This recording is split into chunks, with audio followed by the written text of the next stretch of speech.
whammo, people were loading up their pickup truck, baby, we're going south. If you watch a mason, you kind of take for granted the difficulty of what they're doing because they make it look very, very easy. They do make it look easy. Yeah, go ahead and answer that, John. It makes me kind of feel foolish, but anyway. Welcome to Nuhaus Knows, where homeowners go when they need to know. And introducing our host. Hi, welcome. I'm Rob Platt, Professor Nuhaus, with my co-host. I'm Erin Michelle. I attempt to coordinate some of the chaos. And I am John the Builder. Ever the straight man. John is our straight man. I love it. I love it so much. You're just so sincere. I'm John the Builder. I'm John the Builder. I completely random. I was behind a guy that he clearly was a builder. Had his face on his truck, and his whole thing was that he was who was he? He was Rob the Builder. That's awesome. So you do not have to be worried about calling yourself the builder because you were very concerned because it happens that you were going to have like copyright issues and people coming after you. Yep. But he has it splattered all over his pickup truck with his face. It's like a weird amalgamation between the two of you. He's got short silver hair. It just looks like both of you put together. Actually, he has a lot more melamine than either of you combined. Fair enough. But no hair, so. And we're also got some fun new stuff. I want to mention it because it's my new toys. We have like new mics and mixer to get like sound quality up and going and try to make everyone feel super legit. Yeah, that's true. And just for our listeners, we hope you know that we have actually had to install shiny things for Zach. and they work. They keep his attention, but just it's know the that only way to keep his attention. Ethan really keeps things on track. He's the adult supervision for Zach. That's really frightening. Yeah. It's toddlers leading babies at this point. Yeah, no, it's just one of those, improving quality as we go and as we learn new things. I now have like all the buttons and stuff to make me feel super powerful, and that's just all I want in Be life. afraid. Be very afraid. I just want buttons to make me feel powerful. All right, so sorry, keep going. We're moving on. Well, in our previous episode, we have been talking about where our industry is, where building construction is, where home remodeling is, how we got here. Yada, yada, yada. And in the first episode specifically, you had mentioned that we have a drastic shortage of skilled workers. Absolutely. And John, you might talk. I mean, recently you've been bidding a couple of jobs, and where before certain trades would be plentiful. Yeah, it's very difficult right now. Very tough. Yeah, it's very tough. I mean, you're trying to, like where I'm at, I want to bid as many as I can. But, of course. But I'm limited in what I can do now. Because just in people to do it. And I'm not going to take a chance on somebody ruining reputation and all that fun stuff. So, I bid what I know I can get done and I move forward. But hopefully some of that can change in the future. Well, I think that we need to discuss, and Aaron has been watching this for years. It's not just a shortage of people. We need to specify. It's a shortage of skilled labor. That is, all the things that people have to do to build your house or remodel your house, most of them have been learning that they learned it from their parents, their mom, their dad. They learned a skill. It was handed down to them through the family, or an uncle, or who knows. In my family, we had 3 uncles were builders, grandfather. The list goes on, right? So, but we start losing those skills like masons, and that's one you've been struggling with lately. Yes. Yeah, masons, tough skill. I don't even know how to word it. It's just tough. It's rugged. You're dealing with concrete blocks and all this stuff. It's great when you shake a mason's hand. It's like you're shaking a piece of concrete. Well, their hands are just tough. And people don't appreciate the art that goes into masonry. I mean, if you watch a mason, you kind of take for granted the difficulty of what they're doing. Because they make it look very, very easy. They do make it look easy. But, if I attempted to, erect a stone wall, for instance, I wouldn't know exactly how much mortar to put on my spade between stones. They know, just from the feel of it, they know exactly how much they need based on what type of mortar line they're putting in. Oh, the art of mixing where you watch these guys, a good mason, It almost looks like you'd eat it. You know, it's like batter. It gets creamy and smooth, and it's really incredible to watch these guys work. And I know you see people laying brick, block, and this seems really easy. It's not easy. No. Laying brick, I mean, how many different types of brick do we have? I mean, we got queen, we got jumbo, we got giant, we got modular, we got all kinds of different, and you had to know how to read the damn ruler, you know, because there is a mason's ruler out there that tells you all this. Yeah.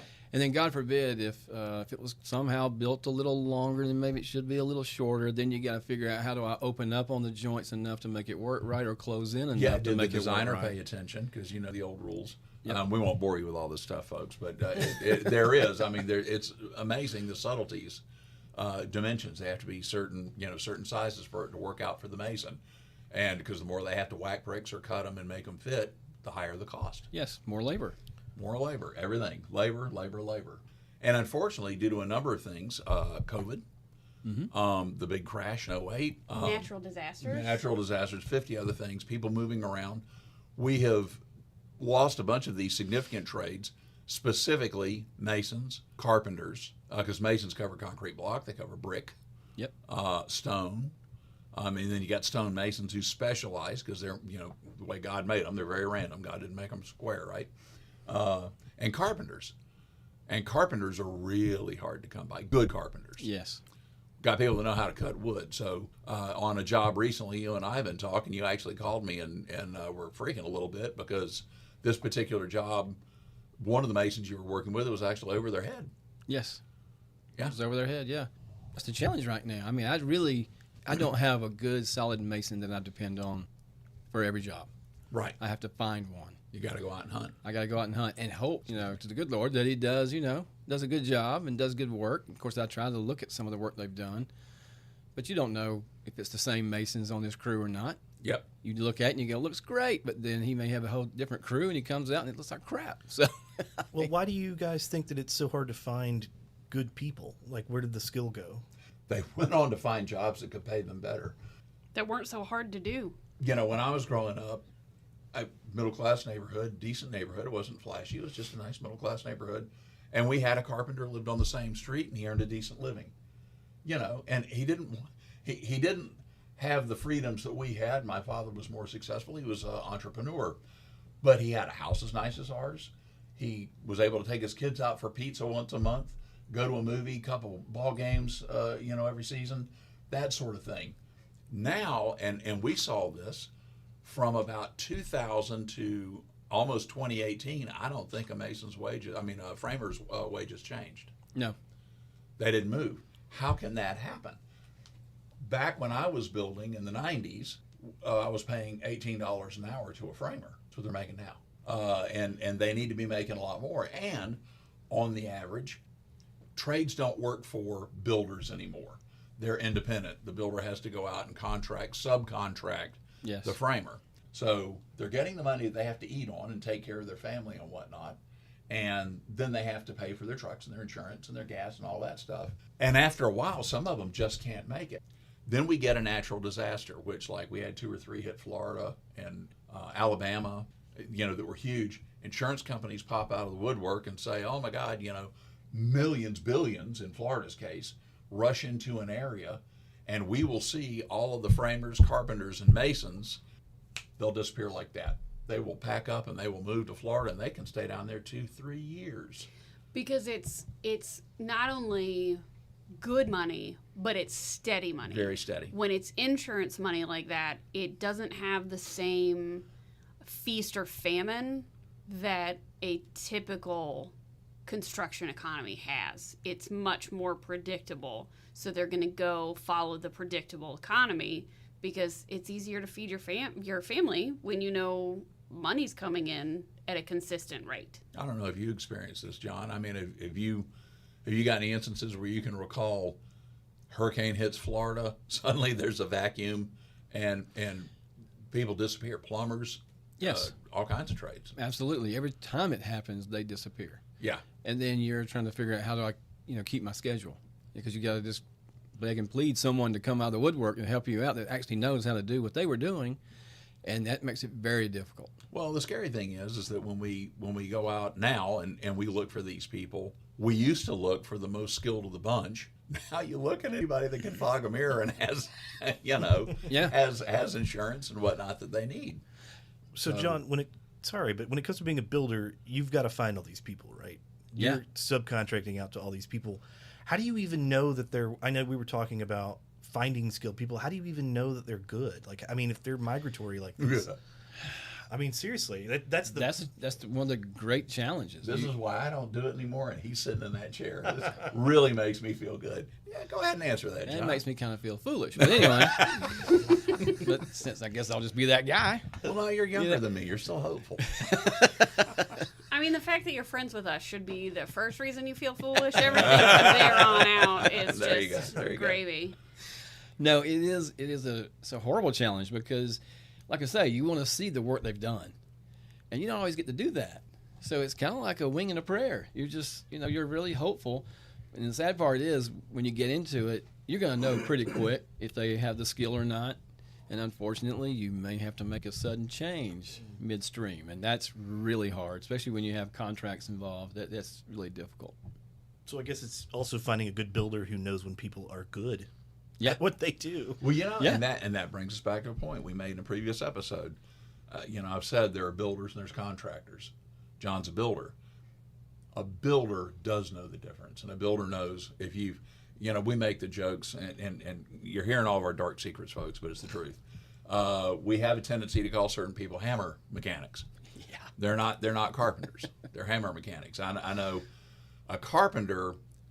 It's an amazing skill. I had a guy that worked with me for years, one of the most brilliant carpenters I've ever seen. It's almost like he could bend wood. He was just amazing. Guy was very gifted.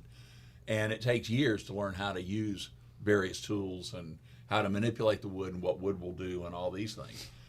Well, when we lost all these tradespeople over the years, and we watched them kind of flood and wash away, people came back in because they saw opportunity. Oh, well, there's a big void in the carpentry world. And so Aaron and I don't know how many times we've gone in the field.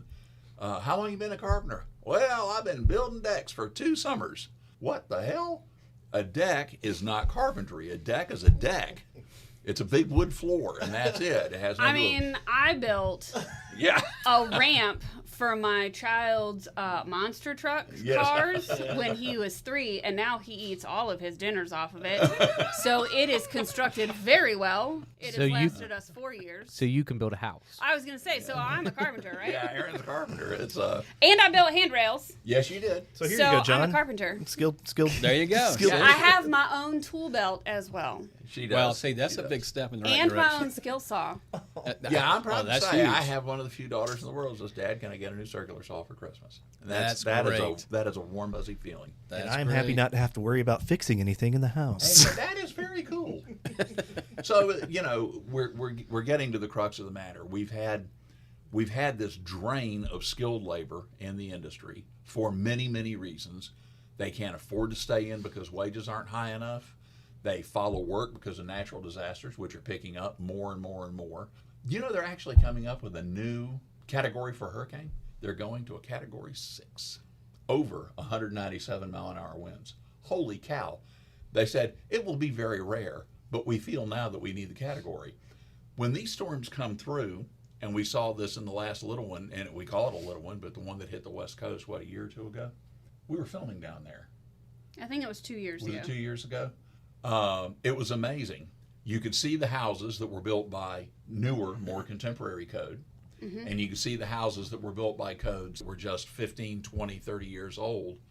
And all those houses were flattened, literally. And the newer homes had minor damage. It was amazing because we had literally just filmed 2 weeks before the hurricane. So we saw it just like it was. And then 2 weeks later, what happened? But that storm just sucked the life out of the labor market up here. Whoosh. Overnight they followed because all they had to do was write in the paper that it was a $6 billion storm that's coming out of the insurance companies. Whammo, people were loading up their pickup truck. Baby, we're going south. And they zoomed down to Florida to do the work. And that's happening now 2-3 times a year. We've had them bust out and go to the East Coast, further north, New Jersey, sucked a whole bunch out. The Carolinas, and Atlanta's the one that keeps getting the drain. You know, we keep, because we're a huge metro and there's a lot of construction, but when the high dollar money comes in, they're following the wages. So we're losing them the wages. We're losing them to natural disasters. We're losing them because families aren't handing them down, and we're losing, you know, the skill set because for a while they were told you need to have a college degree. Working with your hands is You're second subpar. class. Yeah, you're subpar. Now we're suddenly learning that we have to open trade schools and get things back up because we don't have these people. And what is that resulting in? That's resulting in higher cost of construction. Construction costs are going up, which is why I want to bring us to the point we're at today. And this week has been pretty fascinating.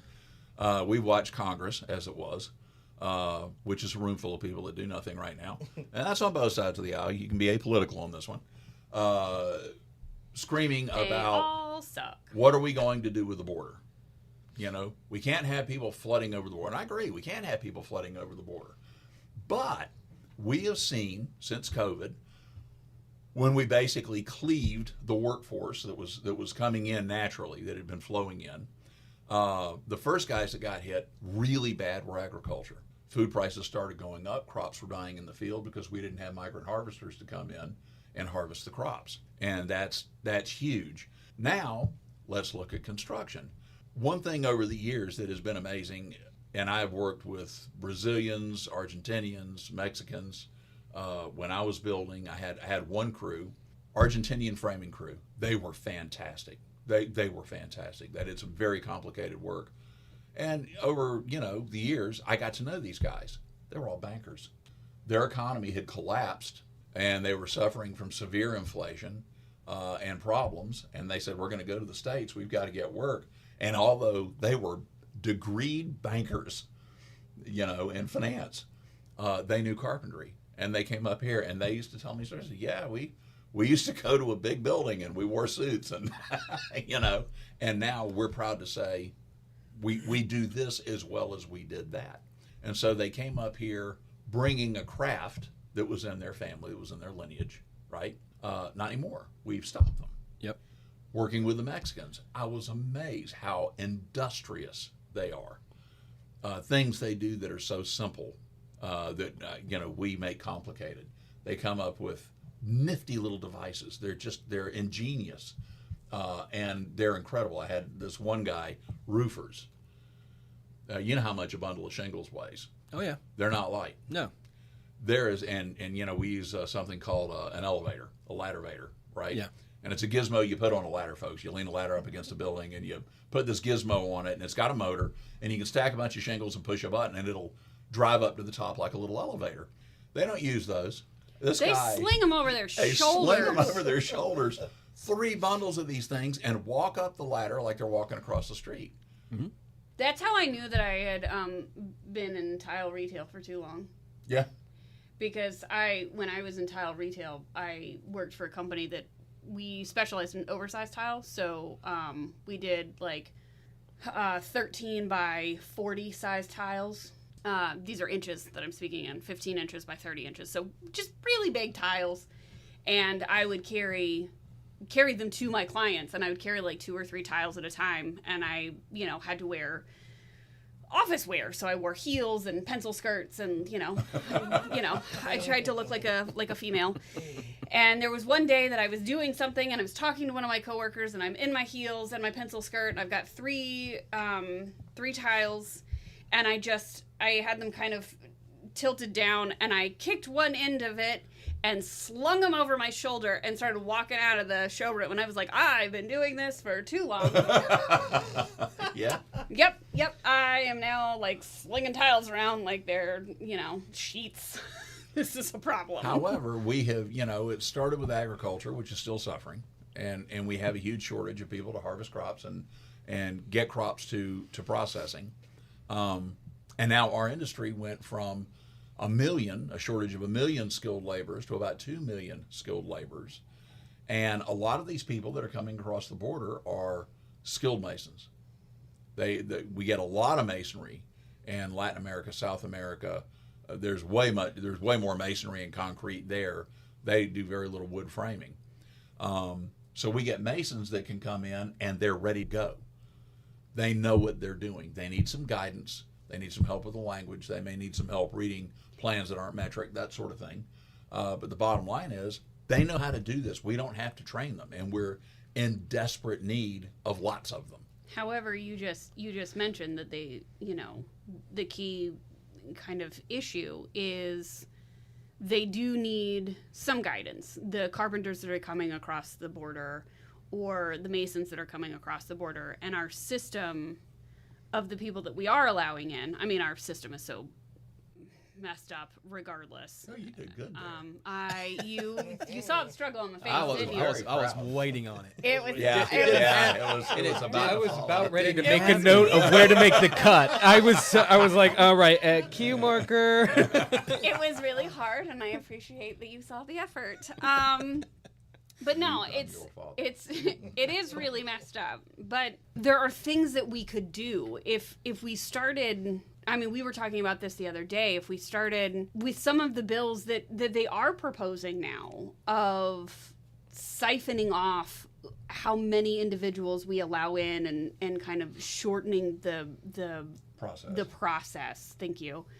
But adding to that, amending that, so to speak, and instead of it taking 7 years or 5 years or something absolutely asinine to get these people in front of a judge and into our system, like, why aren't we processing them and saying, okay, what is your background? What is your ability? Oh, you're a mason? Okay, let's get you into some sort of 6-week course that you learn English for construction. And you learn the codes for American building, and we can actually get you started as a tax-paying, contributing member of society, and you can benefit our economy and help us solve some of our problems as well. Like, there are things that we could be doing that we're not. Yes. Well, just to jump off that too, Aaron, since you're the kid in the room, as younger people, and why aren't we replenishing through our own system? What do you think the major problem with not having people being encouraged to go to trade school is? Because we touched on it a little bit. We're starting. So we are starting. We are actually we're on the board with a local technical college here in Atlanta. And there's a lot of funding and there's a lot of awareness that's going back into technical schools and local programs, particularly from the state funding perspective. However, you've got to think how far behind that is. If you catch a high schooler today who's interested, who goes, okay, yeah, I do want to get into carpentry, and we take out all the other social stigma, because there is still a lot of social stigma, and let's take out the arguments that their parents aren't going to push back and aren't going to say, no, we don't want you doing that, we want you going to college, yada yada yada. Like, we take all of that crap out, and this college student does get into the program and they go to a college or a technical school and they get into carpentry. We're still at least 6 years away from them being a contributing member of this construction solution. We're 6 years away from that person being able to assist. So why aren't we doing both sides? The problem Why is it one or the other? Yeah, we're looking at first of all, the complicated skill sets that these people have to learn. Again, nothing's that easy. Carpentry's not easy. Masonry's not easy. Mm-mm. Any of this stuff is not that easy. But then and John, you're in the room. You can't afford to train a guy now. You need somebody. If somebody comes on and they've got the skill set, you can pay them because they can create revenue. Yeah, you don't have the time. Yeah, because jobs are, get them done, get in, get out, do what you got to do. So it is a little tougher. And you're talking about the trade school thing. I can recall when I was probably, early teenage years, I can remember there were local schools that taught masonry. Yep. How to frame, Blueprint reading, for God's sake. Plumbing, blueprint reading. Yes, electrical, all those things. You don't see that many anymore. Well, and they're slowly opening up, but to really address your question, and this is the scary part. For example, the college that Aaron referred to that we work with, we help them create an entry-level technical course for home design because we have a shortage of home designers. We're very proud. It took us 3.5 years to put together the program. Yeah, it's the first accredited associate's degree in residential design. Here's the problem. No takers. It's still not. The course hasn't launched. I think that young people are still suffering from having been smacked in the head and told, you need to go to college, you need to get a college degree, you need to do this. There's the psychological side of going to a technical school, like it's second class. I went to a technical school, and I'm very proud of it. I feel like I learned more. Well, and there's still an accessibility issue. School is very expensive. Even technical schools are expensive.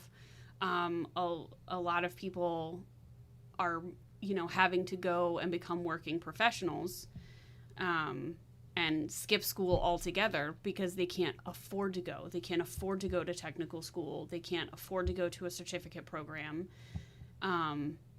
And so they're just going right into the workforce in whatever they can find. So this kind of brings us full circle that we've got a problem trying to do this organically, domestically, is what you were asking. And that's scary. That's a problem. Getting young people that realize that it is a proud craft, that you can actually earn a good living at it, but you can't start late in the game. This is a young person's world. That is the construction itself. This is where, and you're a Weezer, John, so that's why you're in management now. But truth be known, that a young person needs to start early in life, at least late teens, moving towards something so that they've got it, because you don't want to be hefting, you don't want to be framing when you're 50. No. You want to be in management. Yeah. You want to move up. Yeah.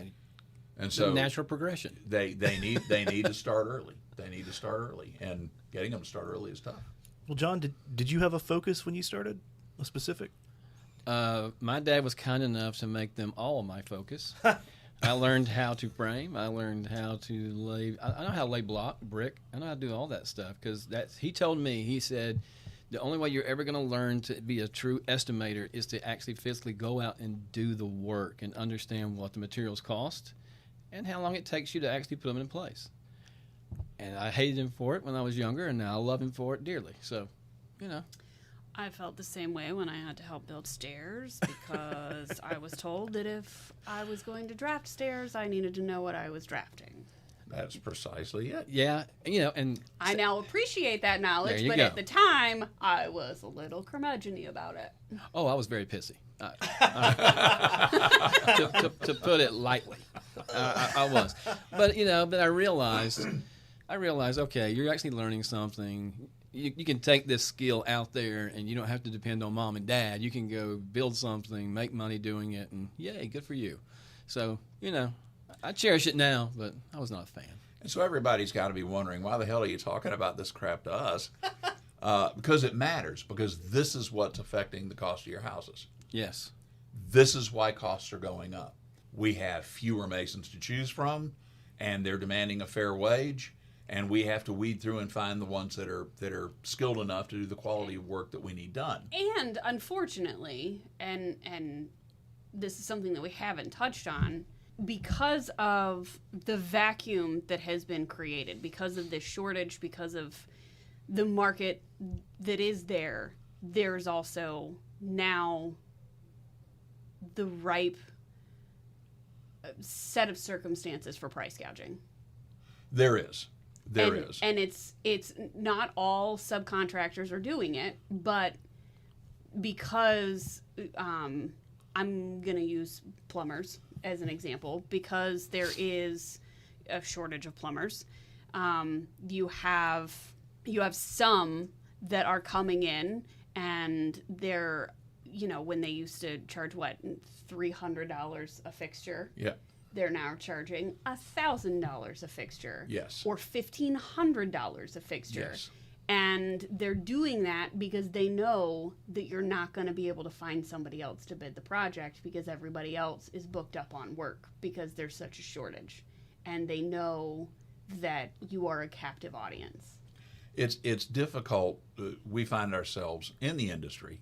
There has been this idea for years, especially among builders, and I was one, where you want to maximize your profits, of course, because that's what we do. But you want to try and, I love it, the idea is to have enough money to carry you through the lean times. Because, unlike other industries, you build a job, then you may have a dry spot for 2 months. Well, sadly enough, I think we've helped create it as well. We want to talk about how we're losing masons and these sort of things. And we talk about these price increases that we've incurred. Well, not everybody's paying those guys those wages, No. which goes back to what you were saying about, if something happens in Florida, they offer those wages. Well, I'd leave too. Go down there and you can make a better life for yourself and your family. Go do it. But some of us builders, we have created our own monster by saying, oh yes, the costs are elevated, still paying the guys the same thing, just making their bottom line look better. Oh, we had, And that's happening. We had one builder that we worked with a little bit. A nice guy, did very, very high quality work, did great work. But he bragged a lot about his vacation home in Florida and his huge home here. And he had 3 jet skis, and his collection of scuba equipment was quite impressive. And Aaron and I enjoyed a plane trip with a bunch of his senior superintendents to a window factory, which I will not mention the brand, but it's a popular national window company who invited us out because they like us to spec their products for our designs. And we're nerds, and so we got Yeah. to learn all about So- how their stuff was built. So we're on a jet with these guys for 2.5, 3 hours. Oh no, it wasn't. It was much more familiar than that. It was on the bus ride. The bus ride was great. It was on the bus rides between factory visits. So we got it was just us. Because these were like little buses that hold like 20 people. It was just for like the group of us that was flown out there from Atlanta for these nerd visits to learn about factory visits and how these things were put together. And we got the inside peek. Boy, did we. And it was like, the big boss he's raking in the cash and he's doing great.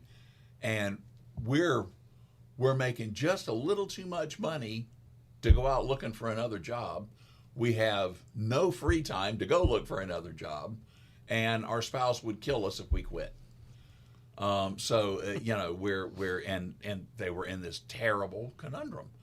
So yes, we've got a lot of builders that are not treating their staff. They're not keeping up.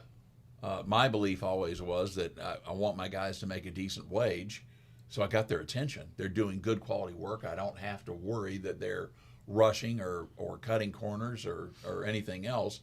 They're paying attention, and it matters.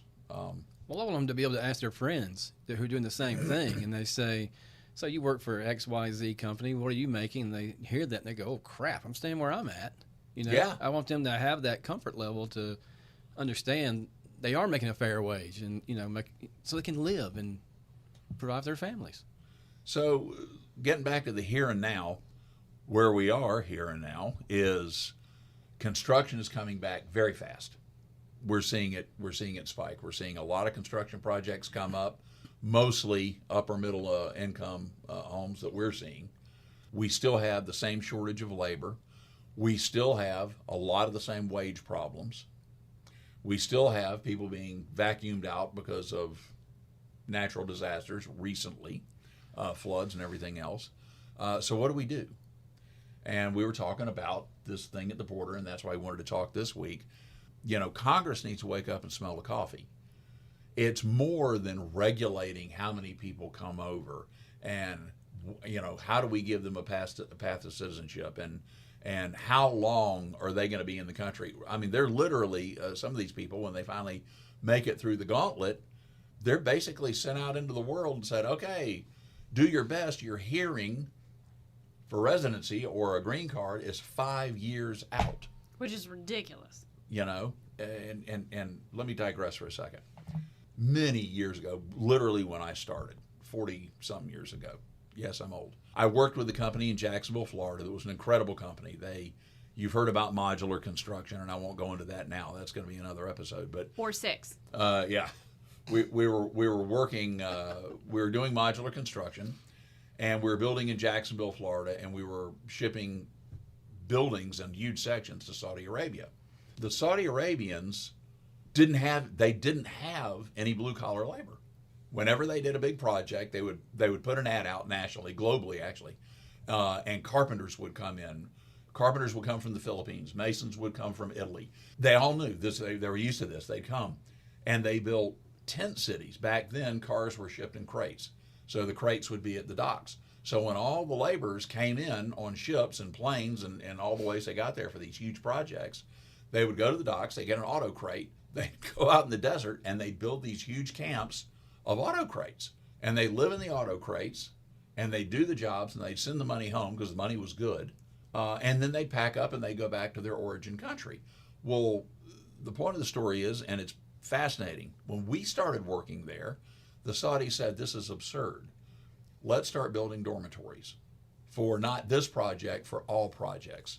Let's start setting up dormitories with kitchens, recreation facilities, rooms. These were generally 3 people to a room, but they had a dresser and all kinds of things. It was a brilliant idea. It was called Third Country National Housing. It solved huge problems. Now the workers were more rested. They were taken care of. They were well fed. The jobs went smoother. The cost of creating these dormitories and these programs to house these folks and take care of them was rapidly offset by projects getting done faster, higher quality, better finish times, regulated cost. What if we did that? What if we started setting up work programs where a person could come in and you could talk to them and say, did you have a skill? Well, I was a mason. Did you have a skill? I was a carpenter. Take that and say, well, we can take you and your family and we can move you to this area in Alabama or Georgia or wherever, and we will put you in a program and we're going to help you learn to work with American construction, what's required, the tools that we use, the terminology we use, and you can't teach them everything in 6 weeks. Maybe it's 8 weeks, maybe it's 12 weeks, I don't know.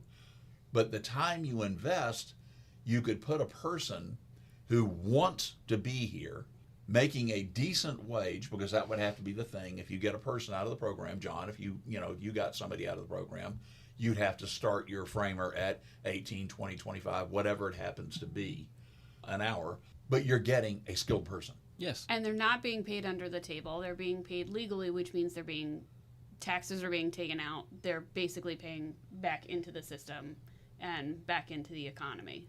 It's one of the ways that we can start shrinking that bubble that Aaron talked about, that lag, that if you start now, you're going to be 4, 5, 6 years down the road. Well, you can start supplementing that now, quite frankly, with immigrants that have the skills. And we've definitely got the need. They say, the huge problem we had after COVID was a pent-up housing need. There is a huge pent-up housing need.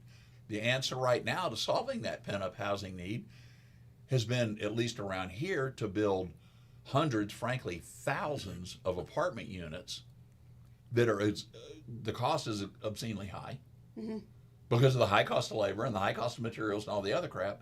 So when we build these apartments, they're expensive as shit. I mean, honest to God, how the hell can somebody afford to live here? They can't. That's part of the problem. That's part of the problem. They can't. So we get 2, 3, 4 people living in an apartment just trying to handle the rent and deal with it. This is crazy. It's a snowball that's moving forward that we've got to slow down. We've got to stop it. And in my opinion, and what I wanted to tap on in the show this week is, quite frankly, the fact that we have an amazing resource that everybody's whining about that we need to embrace. We shouldn't whine about it. We should embrace them. But do it properly. Regulate. And don't just open the floodgates and say everybody come in. No. I mean, obviously our economy can't can't sustain that either. The pendulum doesn't have to swing one way or the other. There is a medium in the It doesn't middle. have to swing to extremes, which is what we have a tendency to do. In America, it either swings hard right, hard left. There's nothing in the middle. Well, it needs to hang in the middle because that's where gravity is. So the moral of the story is, and what we're trying to get with in this episode, where are we, guys? One of you guys is keeping time on this thing. I am. We're at a good we need to start wrapping. Well, then that's what we're going to do. Yeah. You've got more control than you think. Pay attention to what's going on in your world. It's not a matter of immigrants coming in here and somehow depleting our economy. We have a resource here that basically is a lot of skilled people that can help us repair what was badly damaged through a number of things, from vote. Vote. definitely. Pay attention. Vote. This is something you can do. Not just presidential elections. Vote Yeah. locally, Locally, local, please. local, Yeah, local. vote. Because this is, we got to fix this. On that cheery note, we're out of here. Well, thank you very much for all that information. This was Nuhaus Knows, where homeowners go when they need to know, because I think Nuhaus knows a lot. Cool. I think I'm going to cut that. That's So fine. that I was figured you Courtney's. would. that was for us. Hey everyone, it's me, Zach, your favorite button pusher. Wow, what an episode, am I right? I mean, so much information. Listen, we want to share the good word of Nuhaus Knows with everyone, and we need your help to do it. So, I need you to go on to Facebook, find Nuhaus Knows, Nuhaus Knows. We need you to go onto Instagram. We need you to go onto TikTok. We need you to go everywhere you can go. We're also going to be getting a Patreon set up really soon, so keep your ears open for that so that we can tell you all about that, and you can get all the inside goodies about past jobs and all the craziness, and I don't know, maybe even see our faces a little bit more if you want. I don't know, I think we're pretty. So why don't you go on, find all of this so you could join us and get all the updates on what's going on with Nuhaus Knows as they come out. All right, talk to you guys soon. Bye.